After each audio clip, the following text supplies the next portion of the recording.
जय श्री राम। कैसे हो प्यारे दोस्तों।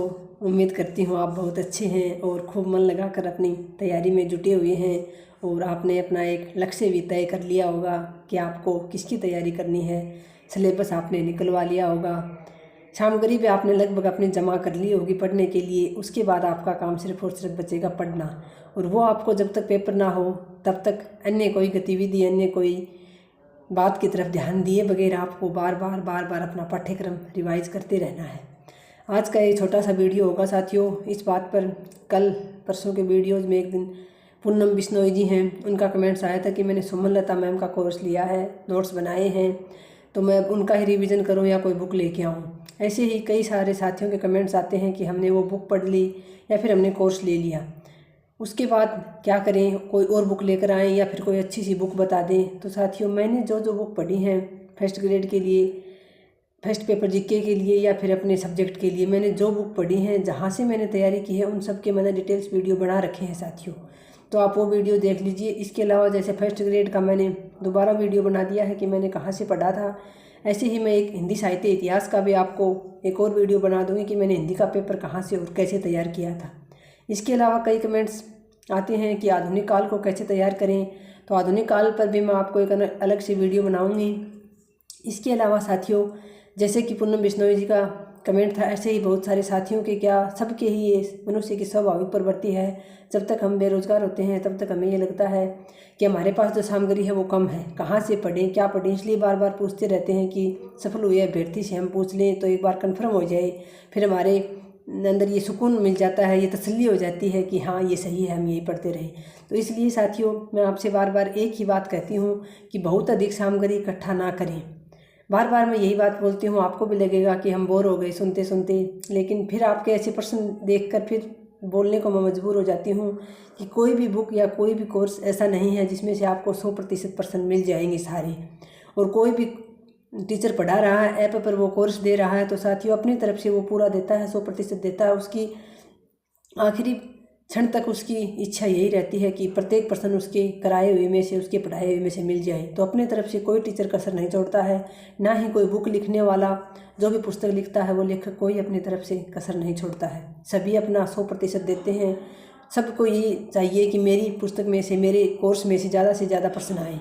तो इसलिए साथियों, आप भ्रमित ना हो। बार बार आपने अगर किसी का कोर्स ले लिया है तो आप उसके नोट्स बनाएं अच्छे से। उन वीडियोज़ को पहले तो उन वीडियोज़ को एक बार अच्छे से देखें, सुनें, दोबारा आप PDF से अच्छे से नोट्स बनाएं। नोट्स बनाने के बाद आप साथ साथ नोट्स बनाएंगे, साथ साथ उनको पढ़ेंगे भी। उसके बाद आप दोबारा वीडियोज़ को फिर देख लीजिए। अगर आपके पास बैठकर देखने के लिए समय नहीं है, जैसे जो तैयारी करने वाली बहनें हैं, कई गृहिणी हैं, या फिर कोई और भी कामकाजी कोई काम करता है, तो आप घर का काम करते करते तो आप आराम से ब्लूटूथ से अपने फ़ोन को कनेक्ट करके और वीडियो सुनते हुए काम कीजिए, ताकि आपका ध्यान कहीं और भी नहीं भटकेगा, कोई और इधर उधर की बातें भी आपको सुनाई नहीं देंगी डिस्टर्ब करने वाली, और आपका कोर्स भी रिवाइज होता रहेगा। एक दो बार आप शुरुआत करोगे तो ऐसा लगेगा ऐसी कोई पढ़ाई होती है क्या, ऐसे कुछ याद होता है क्या। लेकिन साथियों, मुझे अच्छे से याद है कि मैं कोई 1-2% तो मुझे ऐसे मिले जो सिर्फ पेपर में, जो सिर्फ सुने हुए थे, वीडियो सुनते हुए जो मैंने कभी सुने थे। खेत का काम करते हुए, लावणी करते हुए भी मैंने कानों में ब्लूटूथ लगा के रखी थी और मैं उससे वीडियो सुनती थी। तो 1-2% तो ऐसे मिले मुझे हूबहू, जो मैंने किताबों में कहीं नहीं पढ़े थे लेकिन वीडियो से सुने थे और वो सुने हुए मुझे याद थे। तो साथियों, जिसके पास भरपूर टाइम नहीं है 8 से 10 घंटे पढ़ने का, जिसको 5 या 6 घंटे मिलते हैं, उनसे मेरा यही निवेदन है कि वो ज़्यादा से ज़्यादा अपने पढ़ाई के, अपने कोर्स के, अपने सिलेबस के संपर्क में रहें। तो संपर्क में तभी रहा जा सकता है जब आप वीडियो सुनते हुए कोई काम करेंगे। अब आप कोई ऐसा ही काम कर रहे हैं कि आपका पूरा कंसंट्रेशन उसमें चाहिए, आपका पूरा ध्यान उसमें चाहिए, तो आप वीडियोज़ मत लगाइए। इसके अलावा घर का काम करते हुए तो आप गृहिणी बहनें हैं वो आराम से वीडियो सुन सकती हैं। तो आपने अगर किसी का कोर्स लिया है तो उस कोर्स से आप अच्छे से अपने नोट्स तैयार कीजिए, शॉर्ट नोट्स, क्योंकि साथियों लास्ट में अगर आप बुक भी लेकर आते हैं तो भी आप बार बार बुक से रिवीजन नहीं कर सकते। इसलिए मैं शॉर्ट नोट्स का तो आपको बार बार बोलती हूँ, नोट्स ना बनाने की भूल ना करें साथियों। जिसके पास समय है, मैं ये नहीं कहती कि जिसके पास समय ही नहीं है वो भी नोट्स बनाए, और नोट्स के बिना सिलेक्शन नहीं होता साथियों। नोट्स के बिना भी सिलेक्शन हो जाता है, लेकिन फिर भी साथियों अपने हाथ से अगर हम कोई चीज़ करते हैं, कोई काम करते हैं, तो हमें दोगुना तो उत्साह होता है और हमें बहुत जल्दी वो चीज़ याद होती है। जब आप खुद के नोट्स तैयार कर लोगे तब देखना साथियों आपको एक अलग ही आनंद की अनुभूति होगी उन नोट्स को पढ़ते हुए। जो मैंने महसूस की है, मैंने अनुभव किया है, वही बातें मैं आपके साथ शेयर करती हूँ साथियों।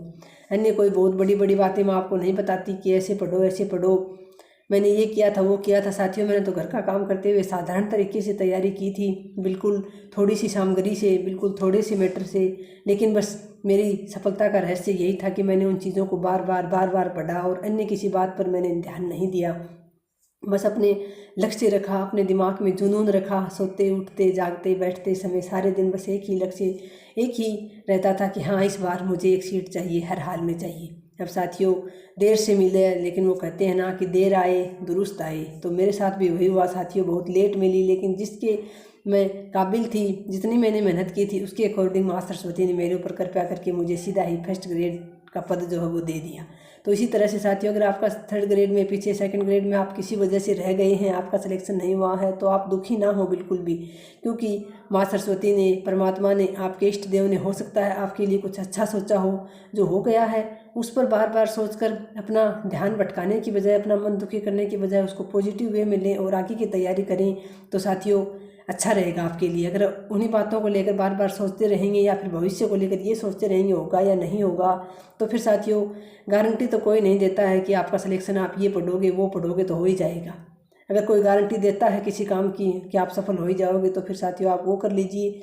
आपके पास कोई और काम है तैयारी को छोड़कर, तो आप फिर वो कर लीजिए, क्योंकि साथियों तैयारी हो या कोई भी काम हो, पहले किसी को नहीं पता होता कि सफल होंगे या नहीं होंगे। बस हमारे हाथ में कर्म होता है साथियों, वो हमें ईमानदारी से करना होता है। और आप अपने इष्ट देव पर विश्वास रखते हुए, अपने बड़े बुजुर्गों का आशीर्वाद लेते हुए साथियों सच्चे मन से तैयारी करेंगे तो आप ज़रूर सफल हो जाएंगे। इतना मुझे विश्वास है कि जो साथी सच्चे मन से मेहनत करता है, माँ सरस्वती अपने ऊपर उसका ऋण कभी नहीं रखती हैं। तो साथियों लगे रहिए, और ये आपको मैंने बता दिया है, बार बार ना भटकें। आपने कोर्स लेकर नोट्स बना लिए हैं तो बार बार उन्हीं नोट्स का रिवीजन करें। अगर आपका सिलेबस 4 से 5 बार हो गया है तो आप कोई टेस्ट सीरीज ज्वाइन कर लें साथियों, क्योंकि टेस्ट सीरीज से एक तो आपको समय का, कि आप कितना समय पर पेपर हल कर लेते हैं क्या, एक आप टेस्ट सीरीज में बहुत सारे अभ्यर्थियों से जुड़ोगे तो वहाँ आपका मूल्यांकन होगा, आपका कौन से पार्ट में आपके प्रश्न कम बन रहे हैं, यानी कौन सा पार्ट आपके सिलेबस का अभी कमज़ोर है, उसका आप रिवाइज कर लोगे तो आप टेस्ट सीरीज ले सकते हो साथियों।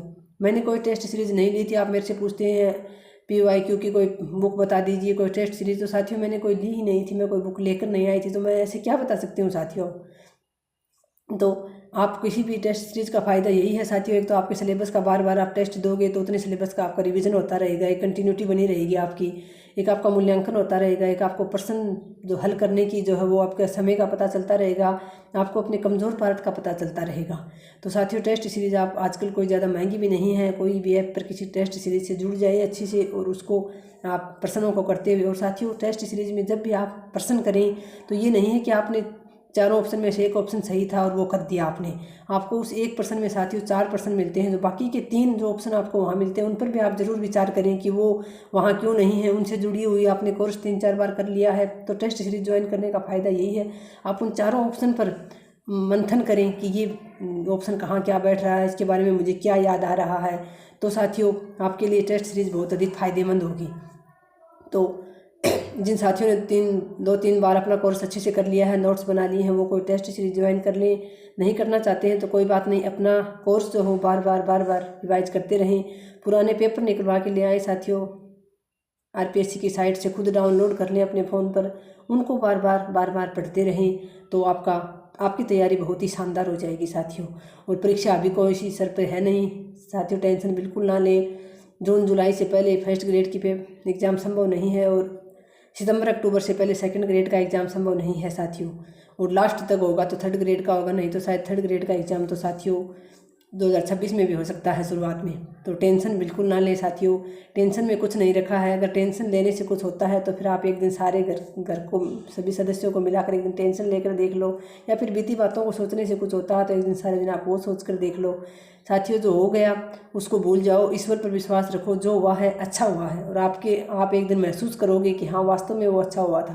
तो पिछली बातों को भुलाकर साथियों एकदम एकाग्र होकर और आगे की तैयारी में जुट जाइए।